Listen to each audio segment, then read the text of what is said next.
saya Dwi Nur Cahyaningsih, CGP Angkatan 11 kelas 475 Kabupaten Temanggung. Pada kesempatan kali ini saya akan melakukan pra-observasi aksi nyata modul 2.3 Coaching Supervisi Akademik. Rekan sejawat saya yang akan saya observasi yaitu Ibu Husna, nama lengkapnya Ibu Najma Ayu Al-Husna, yang merupakan guru di SD Muhammadiyah 1 Temanggung mengajar kelas 5. Mari kita saksikan untuk pra-observasi aksi nyata modul 2.3 Coaching Supervisi Akademik. Assalamualaikum Bu Husna. Waalaikumsalam Bu Dwi. Apa kabarnya Bu Husna? Alhamdulillah sehat luar biasa. Bagaimana Bu Dwi? Saya pun juga sama, alhamdulillah sehat Bu Husna. Iya. Tujuan saya kali ini adalah untuk melakukan pra-observasi nanti ketika Bu Husna melaksanakan pembelajaran di kelas G. Nah, ini untuk supervisi akademik. Nah, ini tujuan saya melakukan pra-observasi ini adalah untuk membuat Bu Husna itu bisa lebih siap dan percaya diri dalam pembelajarannya nanti yang akan Bu Husna laksanakan dan akan disupervisi oleh saya. Nah, langsung saja nggih. Nah, untuk pembelajaran yang akan dilaksanakan oleh Bu Husna itu tujuannya akan dicapai apa nih Bu? Ya, sebelumnya Bu Dwi mohon izin menyampaikan, insya Allah besok saya akan mengajar pembelajaran IPAS materi sistem pencernaan pada kelas 5. Untuk tujuan pembelajarannya adalah supaya peserta didik, siswa-siswa saya bisa menjelaskan fungsi dari masing-masing organ pencernaannya serta sistem pencernaannya secara dalam kemasan yang sederhana dan secara runtuh. Ya. Nah, kemudian untuk area pengembangannya Bu Husna, itu apa area pengembangan yang diharapkan dalam pembelajaran? Ya, kalau melihat dengan karakter siswa-siswa saya, tentunya saya ingin mengembangkan dari media pembelajarannya, tentu harus saya siapkan baik-baik dari video pembelajarannya, kemudian saya juga modulnya, menyusun modul dan perlengkapan ataupun juga nanti yang disiapkan evaluasi untuk anak-anak. Begitu. Jadi area yang dikembangkan itu nggih. Nah, untuk model pembelajarannya yang digunakan itu apa gitu, Bu Husna? Model pembelajaran yang saya gunakan adalah pembelajaran project based learning yang berbasis pembelajaran berdiferensiasi. Iya. Untuk strategi pembelajarannya yang digunakan apa ya Bu? Berdasarkan model yang saya gunakan dan strateginya adalah diferensiasi proses, kemudian diferensiasi produk dan konten. Iya, oke. Berarti ketiga diferensiasi masuk ya.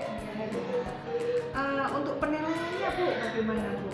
Penilaiannya saya menggunakan asesmen formatif yang diberikan kepada anak-anak berupa ada gambar, kemudian ada nanti anak-anak menjelaskan, setiap individu menjelaskan sistem pencernaannya sesuai dengan apa yang sudah mereka pelajari pada kegiatan pembelajaran tersebut.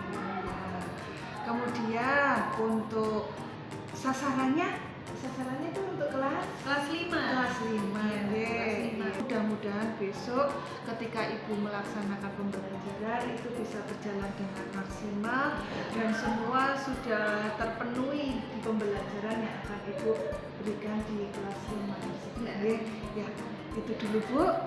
Besok untuk supervisinya semoga lancar, semuanya terpenuhi lah. Begitu nggih? Ya, itu dulu Bu Husna. Assalamualaikum. Waalaikumsalam.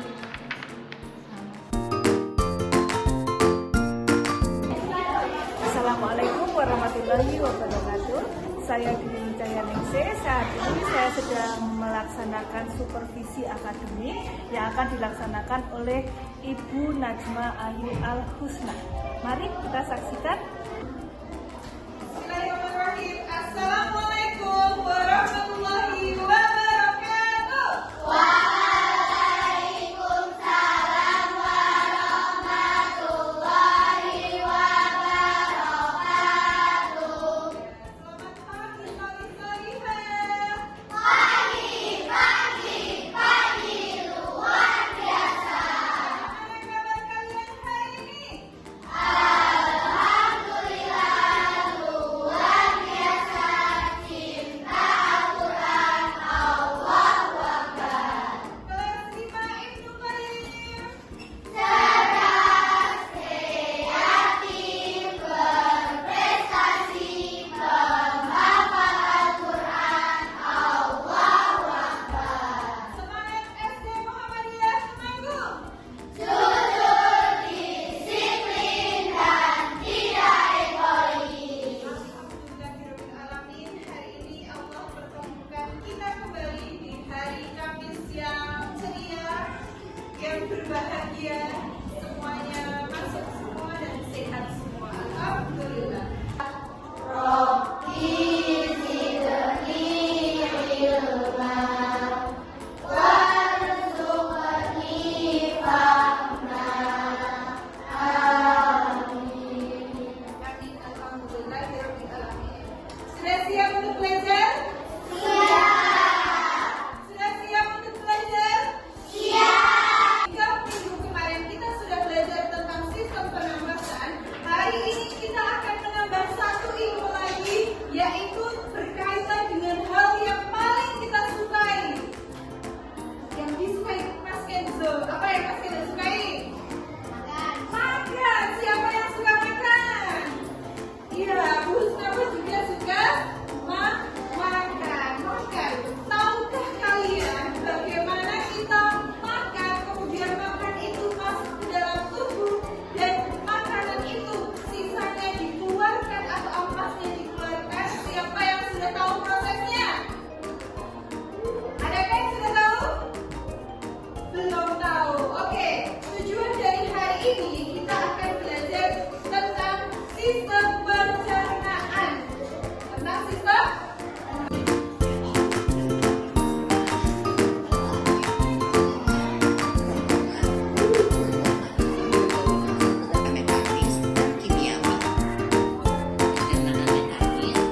Ke daerah sini, silakan dicari. Gulungan kertas, tidak di situ. Tidak di situ. Nah, sip. Silakan di luar cari tempat untuk mengerjakan.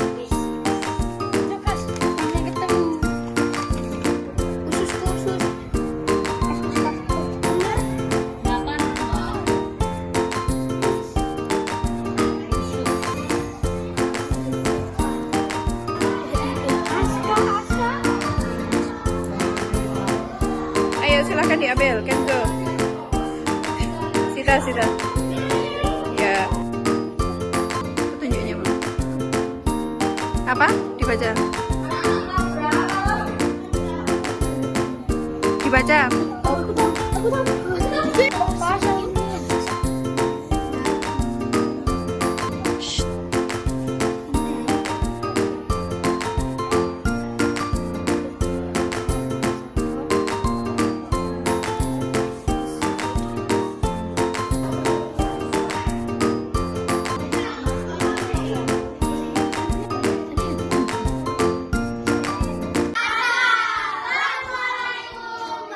Assalamualaikum warahmatullahi wabarakatuh.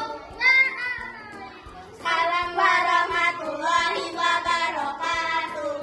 Kami dari kelompok visual 1 akan mempresentasikan tentang gambar sistem pencernaan kita. Yang pertama, makanan masuk ke dalam mulut. Kemudian makanan dipunya oleh gigi. Kemudian makanan diteruskan ke kerongkongan. Di kerongkongan ada gerak peristaltik yang berfungsi mendorong makanan untuk menuju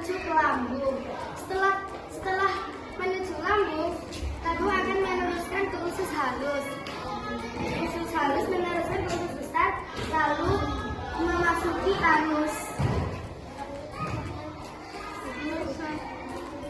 Assalamualaikum warahmatullahi wabarakatuh. Mulai, yuk, 1, 2, 1. Assalamualaikum. Assalamualaikum warahmatullahi wabarakatuh. Waalaikumsalam warahmatullahi wabarakatuh.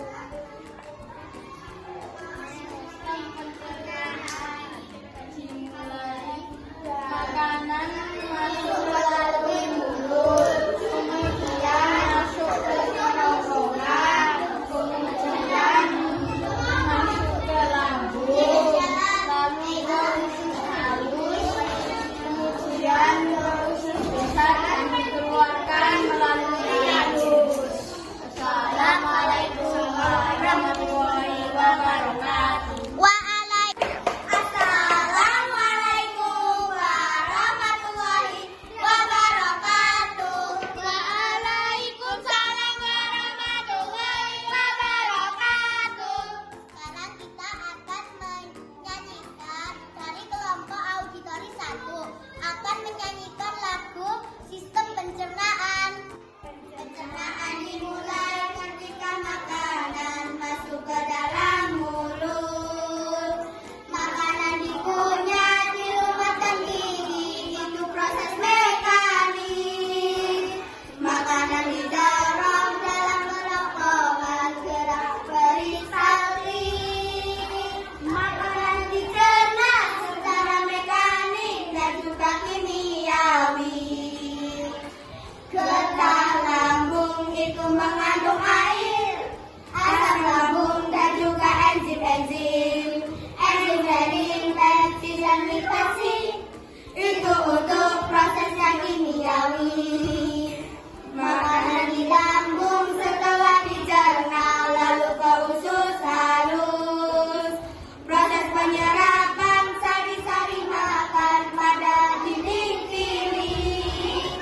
Sari-sari makan di bawah darah sampai ke sel-sel tubuh.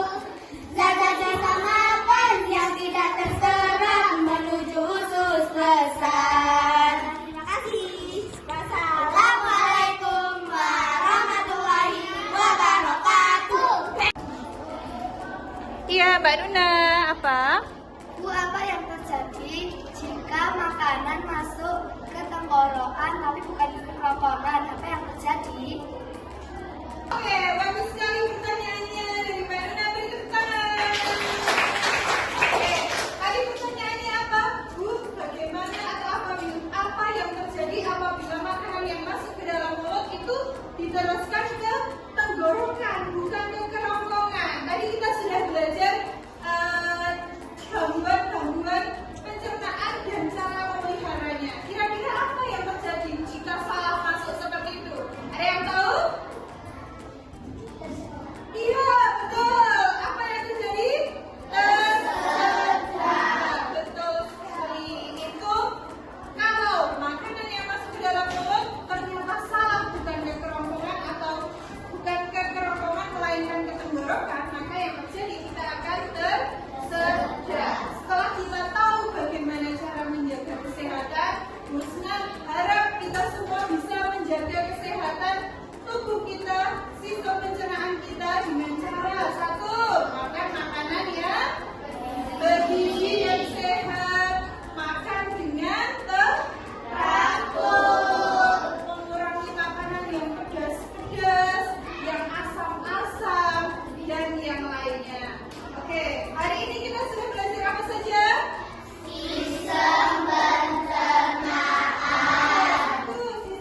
juga sehat Bu Husna. Ya, ini Bu Husna, tujuan saya bertemu dengan Ibu ini terkait yaitu tentang pasca observasi yang telah dilaksanakan pada supervisi akademik kemarin, Bu Husna. Nah ini kemarin Bu Husna telah melaksanakan pembelajaran yang dilakukan di kelas seni rumah. Iya. Iya, nggih, di situ. Itu tujuan saya untuk bertemu dengan Bu Husna. Nah di sini saya pengen ngobrol sebentar, yaitu saya pengen tanya-tanya ini bagaimana perasaan Bu Husna selama observasi berlangsung. Alhamdulillah, perasaan saya senang, tapi sekaligus grogi. Karena biasanya kalau saya mengajar sendiri itu ya tenang gitu. Tapi sekarang ada, kemarin Bu Dwi menyaksikan ketika saya mengajar di depan anak-anak gitu, ada groginya tentu. Tapi alhamdulillah berjalan. Ya, alhamdulillah. Oke, berarti pembelajaran itu bisa berlangsung dengan lancar, nggih Bu Husna, nggih. Kemudian ini bagaimana perasaan Bu Husna ketika ada pengawas yang masuk di kelas Bu Husna, kemudian melihat bagaimana pembelajaran yang berlangsung, itu perasaan Bu Husna bagaimana? Ya, tadi seperti yang sudah saya sampaikan, grogi, tapi juga alhamdulillah kita sudah lama berpartner, jadi tidak begitu terasa sekali. Senang sekali karena ada yang mengawasi, artinya nanti pasti Bu Dwi akan memberikan masukan dan kritikan terhadap apa yang sudah saya lakukan. Senang sekali kalau biasanya tidak ada yang mengawasi. Nah ini ada pengawas, grogi sekaligus senang. Oke, terima kasih. Kemudian itu proses pembelajaran yang telah dilakukan itu bagaimana Bu? Kemarin waktu itu bagaimana anak-anaknya itu menurut Bu Husna? Alhamdulillah sesuai dengan yang saya rencanakan, sudah sesuai modulnya juga, kemudian tahap-tahapannya. Anak-anak luar biasa, antusias, setiap kelompok itu mengerjakan tugas mengamati ketika saya menjelaskan ataupun ketika saya menampilkan video pembelajaran. Anak-anak aktif sekali dan alhamdulillah kondusif kelasnya. Iya. Kemudian bagaimana ketika proses pembelajaran yang sudah dilakukan itu apakah sudah sesuai dengan sitak, apakah sudah sesuai dengan apa yang direncanakan oleh Bu Husna itu? Ya, menurut saya sudah sesuai. Sudah Alhamdulillah. sesuai, iya. Semuanya sudah ini ya, sudah bisa tersampaikan, Iya. kemudian langkah-langkahnya juga sudah terpenuhi semua. Iya. Iya. Oke. Nah, selama melaksanakan pembelajaran ini, apakah ada hambatan Bu yang terjadi di kelas kemarin? Untuk hambatan mungkin kemarin ada trouble ketika saya ingin masang LCD deh. Oh, Ya, iya. mungkin hambatannya itu. Kemudian ini kan saya mengajar IPAS dalam 3 jam pelajaran. Iya. Waktu yang cukup panjang, tetapi juga saya harus memanajemen waktunya dengan baik karena anak-anak berproses itu mulai dari mengamati video pembelajaran, kemudian secara berkelompok berdiskusi, mengerjakan proyek, sampai dengan harus presentasi. Setiap kelompok itu membutuhkan waktu yang tidak sebentar, jadi saya benar-benar harus memanajemen waktunya yang dari yang 3 JP itu saya sesuaikan dengan alokasi waktu yang sudah saya rencanakan. Itu hambatannya mungkin 3 JP itu supaya bisa selesai semua itu memang harus kejar-kejaran, tapi ternyata ya bisa. Jadi hambatannya tadi tentang pemasangan LCD dan Iya. juga hambatannya tentang ini ya waktu ya, berarti waktu yang menjadi hambatan gitu. Nah itu kalau hambatan untuk siswa ada nggak? Hambatan untuk siswa, ada beberapa siswa yang mungkin belum begitu paham. Ketika saya menyampaikan kita akan belajar sistem pencernaan, kemudian setelah melihat video, oh ya, itu pemahaman, hambatan pada pemahaman anak tapi sudah teratasi. Kemudian untuk kelompok pasti berkaitan dengan kerjasama. Setiap kelompok itu kan dengan kelebihan dan kekurangannya anak masing-masing, ada yang bisa ini, ada yang bisa ini. Mungkin hambatannya ada di kerjasama dan pembagian tugas. Terkadang ada yang lebih dominan, tapi ada yang karena tidak bisa jadi lebih sedikit porsi mengerjakannya. Itu hambatan siswa karena kemampuan siswa yang berbeda-beda. Tapi dengan kelompok yang sudah disesuaikan dengan kelebihan dan kekurangan anak, saling melengkapi, alhamdulillah. Nah, kemudian Bu Husna, jadi hambatan untuk siswa tadi yang itu ya, yang anak-anak ada yang sudah mampu untuk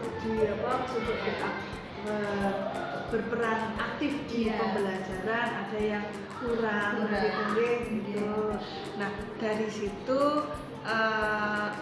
apa yang bisa Ibu Husna jadikan solusi ketika tadi hambatannya yang pertama yaitu tentang LCD, kemudian hambatan yang kedua tentang waktu, kemudian hambatan yang ketiga tentang siswa. Itu ada solusi nggak untuk yang satu dulu, untuk yang LCD dulu? Untuk yang LCD tentu saya harus berpikir cepat karena dari 3JP itu maunya ya langsung dimanfaatkan waktunya dengan baik, itu tidak ada jeda waktu anak menunggu guru persiapan. Itu saya memanggil teman untuk membantu pemasangan, berkolaborasi dengan teman rekan yang lainnya. Untuk pemasangan LCD, untuk manajemen, untuk waktu saya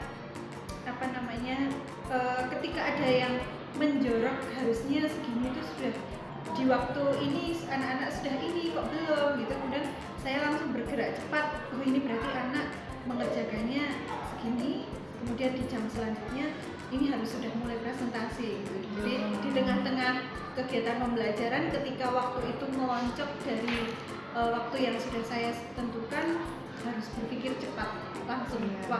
Kegiatan pembelajarannya menyesuaikan sesuai dengan waktu. Itu yang LCD. Kemudian yang kedua juga waktu sudah teratasi. Kemudian yang ini hambatan untuk siswa, itu ada solusi dari untuk siswa.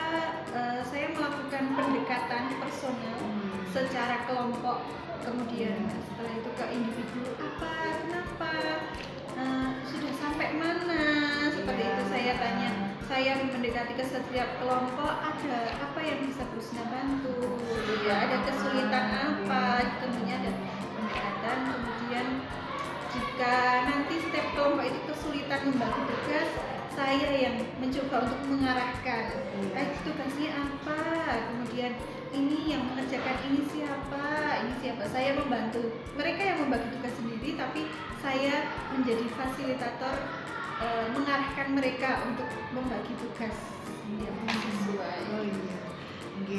Jadi itu solusi yang bisa diminimalisir atau bahkan bisa dihilangkan ya dari tadi hambatan yang sudah dilaksanakan oleh Bu Husna. Hambatan yang terjadi di kelas itu seperti itu. Nah, kira-kira kapan Ibu mau mulai action untuk meminimalisir bahkan menghilangkan pembelajarannya? Kemarin sudah action sudah terjadi, sekarang mungkin mulai untuk menyusun. Kalau kemarin saya tidak bisa pasang LCD sendiri, ya saya harus belajar, besok pokoknya harus bisa sendiri. Kemudian untuk manajemen waktu, saya mulai untuk di setiap pembelajaran saya bagi waktunya dengan baik. Kemudian untuk pemahaman anak, bagaimana saya bisa menggunakan bahasa-bahasa yang mungkin mudah untuk dipahami ke anak gitu, supaya jelas. pembelajarannya bisa tercapai, tujuan pembelajarannya ya Bu Husna. Ya, itu Bu Husna, terima kasih sekali atas pasca observasinya. Nah, ini mudah-mudahan kedepannya di setiap pembelajaran itu Bu Husna bisa melaksanakan pembelajaran dengan maksimal, bisa anak-anak juga mudeng, anak-anak bisa senang dengan pelajaran yang diberikan, dan anak-anak paham, tentunya anak-anak bisa berprestasi di bidang masing-masing. Nah, itu Bu Husna yang bisa saya laksanakan pada pasca observasi ini, semoga bermanfaat. Terima kasih sekali atas waktunya dan atas pembelajaran. Nah, ini juga bisa menjadi berbagi praktik baik untuk saya, karena saya juga melihat oh ternyata Bu Husna bisa melaksanakan pembelajaran diferensiasi dengan baik. Nah, itu bisa menjadi bisa saya ATM, bisa saya amati, tiru, dan saya modifikasi untuk pembelajaran saya. Saya pun juga belajar banyak dari Bu Husna. Ya, terima kasih Bu Husna waktunya, semoga sehat-sehat selalu.